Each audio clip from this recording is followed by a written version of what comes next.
Welcome to IBTV. Jogulamba Gadwal జిల్లా మల్దకల్ మండలం మేతువానిపల్లి గ్రామంలో ఇంటర్మీడియట్ విజేతలకు సన్మాన కార్యక్రమం నిర్వహించారు. గ్రామ సర్పంచ్ పద్మా వెంకటేష్ నాయక్ ఆధ్వర్యంలో జరిగిన ఈ కార్యక్రమంలో విద్యార్థులను ఘనంగా అభినందించారు. ఈ సందర్భంగా సర్పంచ్ మాట్లాడుతూ విద్యార్థులు సాధించిన విజయాలు వారి కృషి, తల్లిదండ్రుల సహకారం ఫలితమని చెప్పారు. భవిష్యత్తులో మరింత ఉన్నత స్థాయికి చేరుకోవాలని సూచించారు. అర్థం చేసుకోవాలి ఫస్ట్ మన తల్లిదండ్రులను. మెయిన్గా ఇప్పుడున్న జనరేషన్ ఏముందంటే చదువుకి అందరూ మన గ్రామం నుంచి తాండగాని గ్రామంలో మంచి స్టడీలో బాగున్నారు, కానీ ఇంటర్ వరకు వచ్చేవారికి అందరూ బాగా చదువుతున్నారు. ఇంటర్ తర్వాత చాలా మంది ఎంపిక అయిపోతున్నారు. కాబట్టి ఆ డ్రాప్ అవుట్ కాకుండా ఉదాహరణ తీసుకుంటే మన గ్రామానికి ఫస్ట్ ఎంప్లాయ్ ఎవరంటే జయరామావ. ఆయన తర్వాత ఎవరు జాబ్ తెచ్చుకున్నారంటే ఆ తర్వాత వాళ్ళ భార్యనే తెచ్చుకునింది. ఆ తర్వాత ఎవరు తెచ్చుకున్నారు అంటే మన దగ్గర ఇప్పుడు లక్ష్మణ్ సార్ కానీ, ఇక్కడ ముని సార్ కానీ, అట్లా రాకేష్ కానీ, అట్లే వస్తే అంగన్వాడీలు మన దగ్గర ఇద్దరు.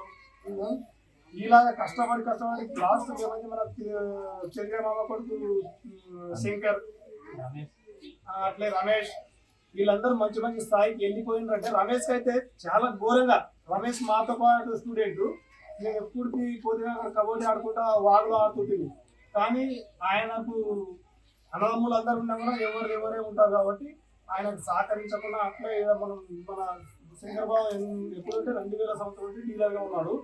అప్పటి నుంచి ఏమైనా ఉంటే ఆయన రేషన్ అంట అదంట ఇదంట హెల్ప్ చేసుకుంటా వస్తే ఈరోజు ఆయన హిందీ లెక్చరర్ అంటే మామూలుగా జోక్ కాదు, మంచి ఆఫీసర్ లెవెల్లో ఉన్నాడు. కాబట్టి అలాగా మీరు కూడా ఈరోజు ఆ స్థాయికి ఎదిగినారంటే మంచి చదువుకోవాలా. ముఖ్యంగా ఎవరైనా కానీ ఫస్ట్ సెల్ ఫోన్ ఎక్కువ ఇంట్రెస్ట్ చూపకండి. ఈ సెల్ ఫోన్ వల్లనే చాలా మంది చెడిపోతున్నాం. కాబట్టి మెయిన్గా సెల్ ఫోన్ ద్వారా ఉపయోగం లేదు, జీరో నాలెడ్జ్ అయిపోతున్నాము. ఆ సెల్ ఫోన్ పక్కకు పెట్టి కాసి ఫస్ట్ చదువు. ఇప్పుడు మీరు అందరూ మంచి మార్కులు నాకు ఎక్కువ వచ్చినాయి తక్కువ వచ్చినాయి. ఉదాహరణ తీసుకుంటే పేరే ఇప్పుడు పేరేకి చదువేమో అంత పేరే చదివి కానీ పేరే కొడుకు ఈరోజు 450 మార్కులు వచ్చినాయంటే జోక్ కాదు. మార్కులు ఇంపార్టెంట్ ఈరోజు కాదు, రేపు మళ్ళీ మార్కులకు సమావేశం ఏంటంటే మీరు ముందు డిగ్రీ కానీ పై చదువులో పోవాలన్నప్పుడు అన్ని కలుపుకొని పోతారు. ఆడికి పోయినకల్లా ఇప్పుడు మా వాడు మా అరుణ్ కొడుకు వంశీ ఉన్నాడు, ఇంటర్ సెకండ్ ఇయర్ కలిపిన 900 చిల్లర వచ్చినాయి. మంచి మార్కులు తెచ్చుకున్నారు, మంచి స్టడీ ఉంది. సెల్ ఫోన్లకు మాత్రం ఇంట్రెస్ట్ చూపకండి. నా వంతు మాత్రం సెల్ ఫోన్లకి ఎవరు ఇంట్రెస్ట్ చూపకండి. ఆ సెల్ ఫోన్లో ఏం లేదు, జీరో నాలెడ్జ్ అయిపోతారు. దాని మీద పెట్టుకుంటే ఎక్కువ స్టడీ మీద పెట్టండి. మన గ్రామాలలో వచ్చినప్పుడు పెద్దవాళ్ళకు చిన్నవాళ్ళకి ఎట్లా గౌరవించాలో అది నేర్చుకోండి. తర్వాత ఇంకోటి ఏమంటే చిన్న ఆలోచన, నా ఆలోచన ఏముందంటే తాండవ మెయిన్గా మన గ్రామం వాళ్ళు బయట మన చిన్న పిల్లలకు కూడా మనము స్కూల్ బస్సులో పంపిస్తున్నాము. నెక్స్ట్ అక్కడ అట్లా పంపించకుండా మన దగ్గర విద్యార్థులు మంచి స్టూడెంట్లు ఉన్నారు. మనము ఒక్క మనిషి తల్లిదండ్రుల నుంచి ఒక్కరు 500 మనం ఎవరైతే పిల్లలు మనం వాళ్ళు పెట్టుకున్నాం అనుకో, ఆ దాంట్లో మీ ఒక భాగంలో నానొక భాగం, నేను సర్పంచ్ నాదొక భాగం వేసుకొని మన దగ్గర ఒక టీచర్ వస్తున్నాడు. ఆ ఒక టీచర్కి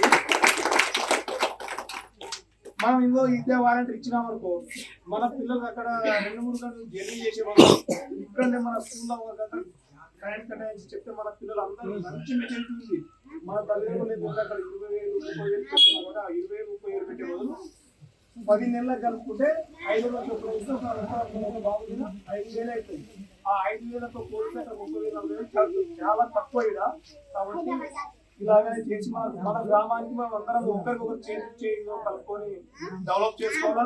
ఈరోజు అందరూ మన పిల్లలకు ఇదే మా ఆడపిల్లలు కానీ పిల్లలు కానీ అందరూ వాళ్ళు మంచి మార్కులతో పాస్ అయినారు. పాస్ కావాలి కూడా వాళ్ళు చాలా మంచిగానే ఆలోచించడం వాళ్ళు కూడా పాస్ అవుతారని కోరుకుంటూ నాకు ఇచ్చిన అవకాశాన్ని